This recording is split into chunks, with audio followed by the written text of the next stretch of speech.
Movie की शुरुआत होती है और हमें एंगस नाम के एक लड़के को दिखाया जाता है जो एक खूबसूरत झील के किनारे बैठकर अपने डैड को याद कर रहा था। उसके डैड अक्सर उससे कहा करते थे कि ये झील एक बेहद ही अजीब और जादुई जगह है, ये एक पिटारा है रहस्यमयी चीजों का। तभी अचानक एंगस की नजर पानी के नीचे छोटे छोटे पत्थरों के बीच पड़े एक अंडे पर पड़ती है। एंगस बिना देरी किए उस अंडे को पानी से बाहर निकाल लेता है। एंगस उस अंडे को देख ही रहा था कि तभी उसकी मॉम वहाँ आ जाती है जो आसपास ही थी। वो कहती है चलो हम घर चलते हैं। अब एंगस उस अंडे को अपने बाल्टी में रखता है और घर की ओर चल पड़ता है। घर जाते ही एंगस उस बाल्टी को लेकर अपनी वर्कशॉप के अंदर चला जाता है। तभी एंगस की बहन क्रिस्टीन आती है और अपनी मॉम से पूछती है एंगस को झील पर जाकर अच्छा लगा। उसकी मॉम कहती है वो हमेशा की तरह एक जगह चुपचाप बैठा हुआ था। उधर हमें एंगस को दिखाया जाता है जो वर्कशॉप में जाकर उस बाल्टी को रखता है। दरअसल वो वर्कशॉप एंगस के डैड का होता है। एंगस के डैड एक सैनिक हैं और इन दिनों वो एक युद्ध में अपनी ड्यूटी देने के लिए गए हुए हैं। एंगस को अपने डैड से काफी लगाव होता है, इसलिए वो अपने डैड के वापस आने के दिनों को कैलेंडर में काउंट करता है और उससे पता चलता है कि अब कुछ दिन ही बचे हैं उसके डैड के वापस आने में। ये देखकर वो काफी खुश हो जाता है। अब एंगस उस अंडे की सफाई करता है। वो उस अंडे की ऊपरी परत को जैसे ही निकालता है वो देखता है कि वो अंडा नीले कलर का है और काफी चमकदार भी। अब इससे पहले कि एंगस उस अंडे की परत को पूरी तरह से निकाल पाता, एंगस की मॉम उसे आवाज लगाती है घर आने के लिए। इसलिए एंगस उस अंडे को वहीं छोड़कर घर चला जाता है। अब रात होते ही तेज बारिश शुरू हो जाती है।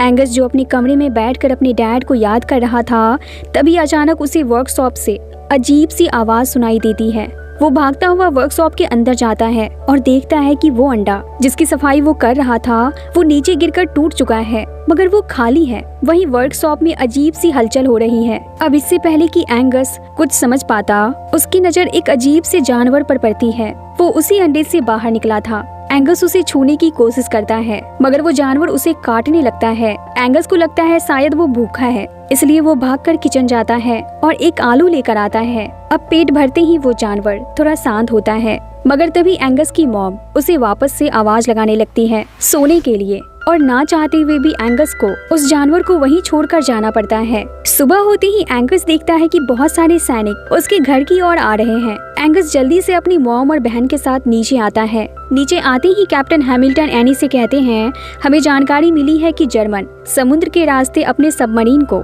स्कॉटलैंड के इसी झील में छुपाने वाला है हमला करने के लिए। इसलिए सरकार ने हमारी ड्यूटी यहाँ लगाई है और आज से हम यहीं आपके घर में रहेंगे। इसके बाद सारे सैनिक एनी के घर में अपने अपने सामानों को शिफ्ट करने लगते हैं। एनी इसके लिए मना भी नहीं कर सकती थी क्योंकि ये सरकार का ऑर्डर था। एनी ने अपने दोनों बच्चों को वहाँ से अपने कमरे में जाने को कहा। एंगस वहाँ से सीधा जाता है लाइब्रेरी में ताकि वो उस जानवर के बारे में कुछ पता कर सके। कुछ किताब लेकर जैसे ही वो अपनी वर्कशॉप में आता है, वो देखता है कि उस जानवर ने वर्कशॉप की हालत खराब कर रखी है और वो एंगस के डैड के जूते को खा रहा है। ये देखकर एंगस समझ जाता है कि उसे भूख लगी है, इसलिए वो भागकर किचन में जाता है। मगर किचन में जाते ही वहाँ उसे सार्जेंट स्ट्रंक मिलता है। वो कहता है कि मैं सेना का बावर्ची हूँ और मेरी इजाजत के बिना कोई यहाँ से खाना नहीं ले जा सकता और अभी तुम्हें खाना नहीं मिलेगा।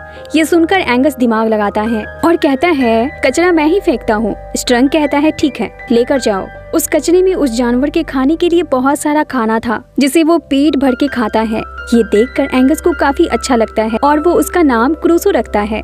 एंगस लाइब्रेरी से लाए गए बुक्स को अच्छी तरह से देखता है, मगर उसे उस जानवर से जुड़ी कोई जानकारी नहीं मिलती। अब एंगस उस कूड़े के डब्बे को पानी से भर देता है ताकि क्रूसो उसमें खेल सके, और सच में पानी से भरे उस डब्बे में क्रूसो काफी मस्ती करता है। उधर हमें कैप्टन हैमिल्टन को दिखाया जाता है जो सैनिकों को बता रहा होता है कि उन्हें किस तरह से यहाँ अपनी ड्यूटी देनी है। एंगस जो वर्कशॉप में क्रूसो के साथ खेल रहा था, उसे अचानक अपनी मॉम की आवाज सुनाई देती है, इसलिए वो क्रूसो को वहीं छोड़कर जल्दी से वर्कशॉप से बाहर निकल जाता है ताकि उसकी मॉम को उस पर कोई शक न हो। अब कुछ देर बाद एनी वर्कशॉप के अंदर आ जाती है। उसके साथ लुइस नाम का एक आदमी भी था जो हाल ही में शहर आया था काम की तलाश में, और एनी ने उसे काम पर रख लिया था। एनी उसे उस वर्कशॉप को साफ करने का काम देती है। लुइस जल्दी से काम पर लग जाता है। वो सबसे पहले पानी से भरा वो डब्बा बाहर निकालता है जिसमें क्रूसो तैर रहा था। एंगस ये देख लेता है और भागकर वहाँ आ जाता है, पर वो देखता है कि क्रूसो उस डब्बे में नहीं है।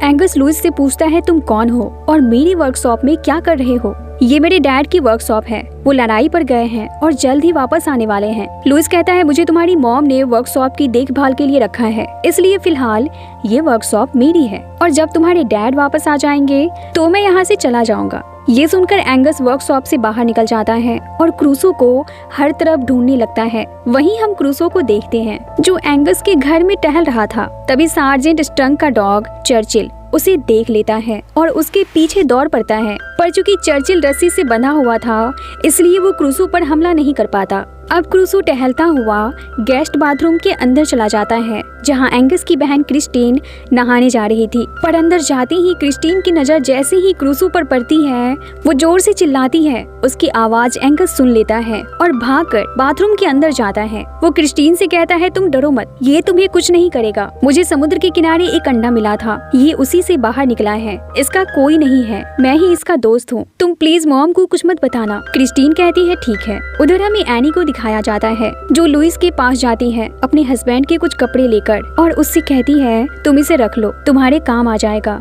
लुइस कहता है, मगर जब आपके हस्बैंड वापस आएंगे तो उन्हें इसकी जरूरत होगी। इस पर एनी कहती है, वो कभी वापस नहीं आएंगे, उनका जहाज समुद्र में डूब गया 1 साल पहले ही। लुइस कहता है, पर आपके बेटे ने तो कहा था उसके डैड वापस आएंगे। एनी कहती है, एंगस अभी नासमझ है। जाते जाते वो लुइस से कहती है, पिछले 3 दिनों से गेस्ट बाथरूम खराब है। लुइस कहता है, मैं अभी जाकर ठीक कर देता हूँ। अब लुइस जाता है गेस्ट बाथरूम को ठीक करने और ये वही बाथरूम होता है जिसमें एंगस और क्रिस्टीन क्रूसो को लेकर छुपे हुए थे। लुइस बाथरूम बंद देखकर आवाज लगाता है। एंगस कहता है, अंदर मैं हूँ, मेरी तबीयत खराब है इसलिए दरवाजा नहीं खोल सकता। इस पर लुइस कहता है, दरवाजा खोलो वरना मुझे तुम्हारी मॉम को यहाँ बुलाना पड़ेगा। ये सुनते ही क्रिस्टीन जल्दी से दरवाजा खोल देती है। अंदर जाते ही लुइस कहता है, मुझे इस बाथरूम के लीकेज को रिपेयर करना है। वो ये कह ही रहा था कि तभी उसकी नजर क्रूसो पर पड़ जाती है जिसे देखकर वो डर जाता है और कहता है, ये क्या है? अब एंगस के पास कोई दूसरा रास्ता नहीं था इसलिए वो लुइस को सारी सच्चाई बता देता है। लुइस क्रूसो को छूने की कोशिश करता है मगर क्रूसो उस पर हमला कर देता है। तभी अचानक लुइस क्रूसो को गौर से देखता है और कहता है, ये तो समुद्री घोड़े जैसा लग रहा है जिसे दुनिया काल्पनिक मानती है। कहा जाता है कि दुनिया में एक वक्त पर सिर्फ एक ही समुद्री घोड़ा पाया जाता है। जब ये बूढ़ा हो जाता है तब एक अंडा देता है और फिर मर जाता है। ये लोग बात कर ही रहे थे कि तभी बाथरूम के बाहर एनी आ जाती है। एंगस लुइस से कहता है, प्लीज मॉम को क्रूसो के बारे में कुछ मत बताना वरना मॉम इसे बाहर फेंक देगी। अब एनी जैसे ही अंदर आती है बाथरूम में कुछ भी नहीं होता। दरअसल लुइस ने क्रूसो को टॉयलेट सीट के नीचे छुपा दिया था इसलिए वो एनी को नहीं दिखता। मतलब कि लुइस ने सारा मामला संभाल लिया था। अब एनी जैसे ही वापस जा रही होती है रास्ते में उसे कैप्टन हैमिल्टन मिलते हैं। वो रात में होने वाले सैनिकों की डिनर में उसे इनवाइट करते हैं। उधर लुइस एंगस को बताता है उसे क्रूसो को झील में छोड़ देना चाहिए, वही उसके रहने के लिए सही जगह है क्योंकि वो धीरे धीरे बड़ा हो रहा है। पर एंगस नहीं मानता और कहता है, नहीं, उसका मेरे साथ रहना ही सही होगा। अब रात होते ही सैनिकों की पार्टी शुरू हो जाती है। एनी भी उसमें हिस्सा लेती है। वही दूसरी तरफ हमें एंगस को दिखाया जाता है जो क्रूसो को खाना खिला रहा था। तभी क्रिस्टीन एंगस को किसी काम के लिए बुलाने आती है। एंगस क्रूसो को बाथरूम में ही रहने के लिए कहकर वहाँ से चला जाता है मगर एंगस के जाते ही क्रूसो बाथरूम से बाहर निकल जाता है क्योंकि उसे भूख लगी थी।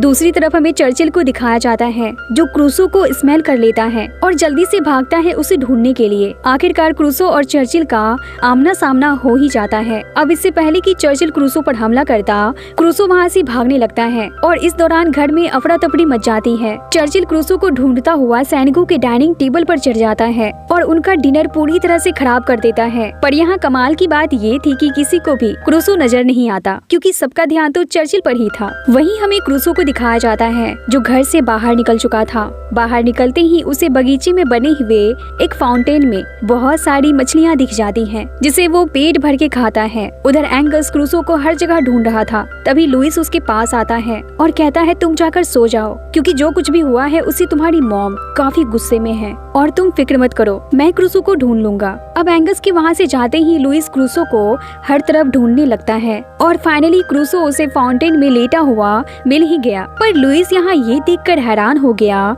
कि क्रूसो की साइज अब पहले से काफी ज्यादा बढ़ गई है। ये देखकर लुइस भागकर एंगस के पास जाता है और उसे बाहर लेकर आता है। एंगस जैसे ही क्रूसो के साइज को देखता है वो भी हैरान हो जाता है और समझ जाता है कि क्रूसो को अब घर में नहीं रखा जा सकता। इसलिए अब ये दोनों क्रूसो को जल्दी से ट्रक में डालते हैं और झील की ओर लेकर चल पड़ते हैं। झील तक पहुंचकर लुइस जल्दी से क्रूसो को ट्रक से बाहर निकालता है और पानी की तरफ लेकर चल पड़ता है। एंगस बिल्कुल नहीं चाहता था कि क्रूसो उससे दूर जाए, मगर क्रूसो की भलाई के लिए वो उसे जाने देता है।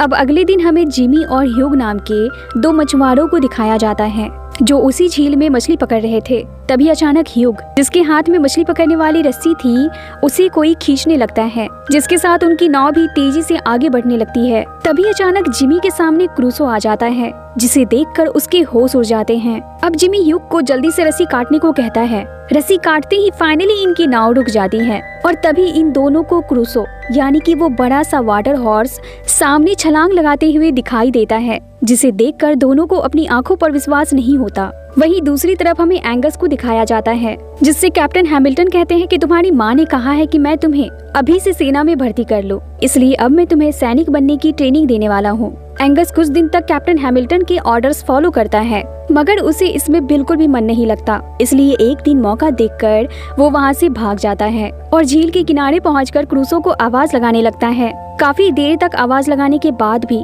क्रूसो वहाँ नहीं आता। इसलिए अब एंगस एक छोटी सी नाव पर बैठकर झील के बीचों बीच पहुंच जाता है क्रूसो को ढूंढने। और तभी अचानक पीछे से क्रूसो पानी से बाहर निकलता है। एंगस जैसे ही क्रूसो को देखता है वो हैरान हो जाता है, क्योंकि क्रूसो अब काफी बड़ा हो चुका था, मगर वो अपने दोस्त को देखकर काफी खुश भी था और एंगस भी। अब क्रूसो झटके से एंगस को अपनी पीठ पर बिठाता है और उसे उस खूबसूरत झील की सैर कराता है।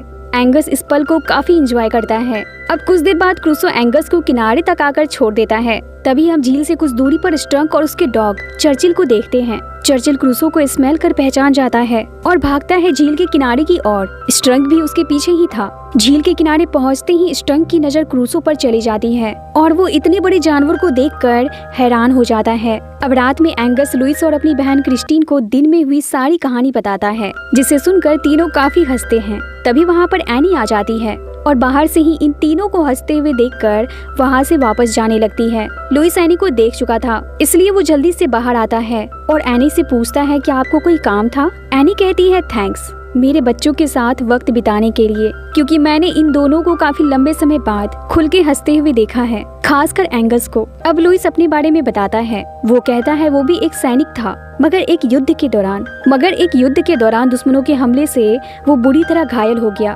उसका हाथ भी जाने वाला था। काफी लंबे समय बाद वो ठीक हो पाया, इसलिए उसने वो नौकरी छोड़ दी और हेल्पर की जॉब ढूंढने लगा। कैप्टन हैमिल्टन दूर से इन दोनों को बात करते हुए देख रहा था और उसे काफी जलन हो रही थी, क्योंकि वो कहीं न कहीं एनी को पसंद करने लगा था। तभी एक सैनिक कैप्टन हैमिल्टन को बताता है लुइस एक बेदाग सैनिक है। युद्ध करने के दौरान वो घायल हो गया था। इसके काम के लिए इसे सम्मानित भी किया गया था। एक तरह से हम इसे हीरो भी कह सकते हैं। ये सब सुनकर कैप्टन हैमिल्टन को लुइस से और भी ज्यादा जलन हो जाती है।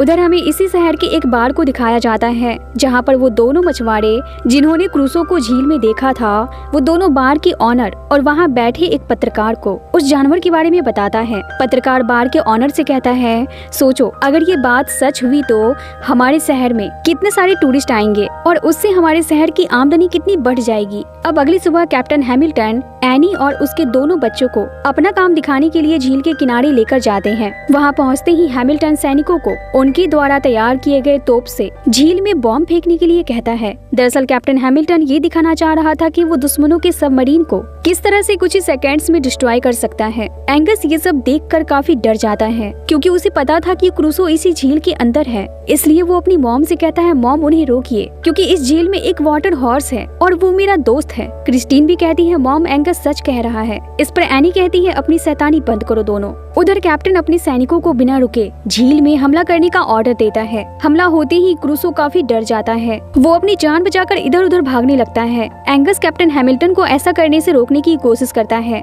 इस पर कैप्टन हैमिल्टन को एंगस पर काफी गुस्सा आ जाता है और वो एंगस पर जोर से चिल्लाता है। एनी को कैप्टन हैमिल्टन का ये बिहेवियर बिल्कुल पसंद नहीं आता, इसलिए वो अपने बच्चों को लेकर वहाँ से चली जाती है। यहाँ कैप्टन के प्लान पर पानी फिर जाता है, क्योंकि उसने एनी को यहाँ पर इसलिए बुलाया था ताकि वो एनी को इम्प्रेस कर सके, पर ऐसा नहीं हुआ। उधर हमें जिम्मी और उस पत्रकार को दिखाया जाता है जो क्रूसो की तस्वीर लेने के लिए वहाँ आए थे, मगर काफी लंबे समय तक वहाँ रुकने के बाद भी इन्हें क्रूसो कहीं नहीं दिखता। इसलिए ये दोनों चालाकी से एक नकली क्रूसो जैसा स्टैचू बनाते हैं और उसकी तस्वीर खींचकर पेपर में छाप देते हैं। अब अगले दिन जब स्ट्रंक उस पेपर को देखता है तो उसे याद आता है कि उसने इस जानवर को इसी झील में देखा था, इसलिए अब वो कुछ सैनिकों को साथ लेकर उस झील में जाता है क्रूसो का शिकार करने। वहीं दूसरी तरफ हमें एंगस को दिखाया जाता है जो लुइस के साथ झील के किनारे आता है क्रूसो से मिलने। एंगस क्रूसो को काफी आवाज लगाता है, मगर क्रूसो नहीं आता, जिससे एंगस काफी दुखी हो जाता है। लेकिन तभी अचानक क्रूसो पानी से बाहर निकलता है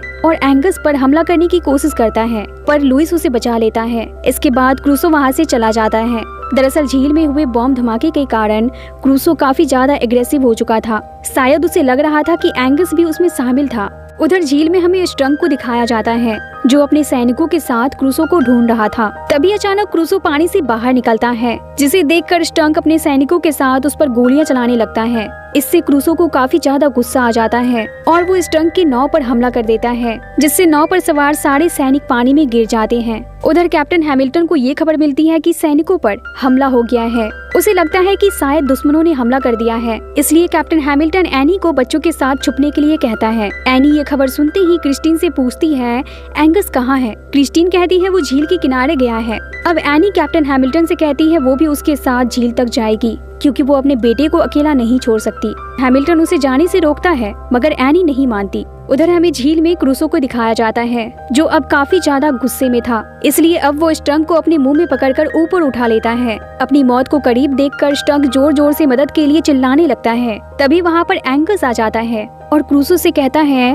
क्रूसो उसे छोड़ दो, पर क्रूसो एंगस की बात नहीं मानता। ये देखकर एंगस झील में उतरने लगता है। इसी दौरान एंगस का पैर फिसल जाता है और वो पानी में डूबने लगता है, क्योंकि उसे तैरना नहीं आता था। क्रूसो जैसे ही ये सब देखता है वो स्ट्रंक को दूर फेंककर एंगस को बचाने के लिए आता है। फाइनली क्रूसो एंगस को पानी से निकालकर किनारे तक ले आता है, मगर एंगस बेहोश हो चुका था। लुइस और क्रूसो दोनों मिलकर एंगस को होश में लाने की पूरी कोशिश करते हैं और आखिरकार एंगस होश में आ जाता है। एंगस ये देखकर खुश हो जाता है कि क्रूसो उसके साथ ठीक उसी तरह से बिहेव कर रहा है जैसे वो पहले किया करता था। तभी वहाँ पर एनी कैप्टन हैमिल्टन के साथ आ जाती है और एंगस से पूछती है तुम यहाँ क्या कर रहे हो। एंगस कहता है मैं क्रूसो को बचाने की कोशिश कर रहा था। एनी पूछती है ये क्रूसो कौन है। तभी पीछे से स्ट्रंक कहता है वो समुद्र का शैतान है। इस पर एनी कहती है समुद्र का शैतान, तुम सब पागल हो गए हो, कोई शैतान वैतान नहीं होता। पर तभी क्रूसो पानी से बाहर निकलता है, जिसे देखकर एनी की होश उड़ जाते हैं और अब उसे एंगस की बातों पर विश्वास हो जाता है। हैमिल्टन भी क्रूसो को देखकर हैरान था।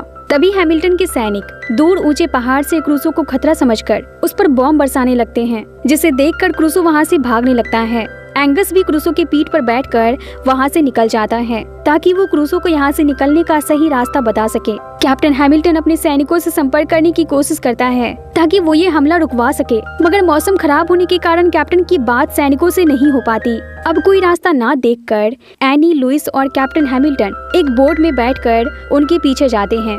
एंगस क्रूसो को समुद्र की ओर लेकर जा रहा था, सैनिकों के हमले से उसे बचाते हुए, मगर इससे पहले कि एंगस क्रूसो को समुद्र में भेज पाता, सैनिक बीच में लगे लोहे के जाल को ऊपर कर देते हैं जो दुश्मनों के लिए बिछाया गया था, और इस तरह क्रूसो के आजादी का रास्ता बंद हो जाता है। तभी पीछे से बोट पर आ रहा लुइस कहता है एंगस उसे छोड़ दो, वो बहुत बहादुर है, वो अपना रास्ता खुद बना लेगा, तुम वापस आ जाओ। एंगस को भी क्रूसो के बहादुरी पे कोई शक नहीं था, इसलिए वो जाने से पहले क्रूसो से कहता है तुम मेरे सबसे अच्छे दोस्त हो, मैं तुम्हें कभी नहीं भूलूंगा। एंगस का प्यार और अपनापन देखकर क्रूसो के भी आंखों में आंसू आ जाते हैं। अब एंगस बोट पर आ जाता है, वहीं क्रूसो एक ऊंची छलांग लगाकर जाल को तोड़ता हुआ उस पार यानी कि समुद्र में चला जाता है। ये देखकर बोट पर खड़े सभी खुशी से उछल पड़ते हैं। पर एंगस और क्रूसो के दोस्ती का यहाँ अंत नहीं होता, क्योंकि समय समय पर क्रूसो अपने प्यारे से दोस्त एंगस से मिलने के लिए झील में आता रहता था। इसी के साथ इस मूवी का द एंड होता है।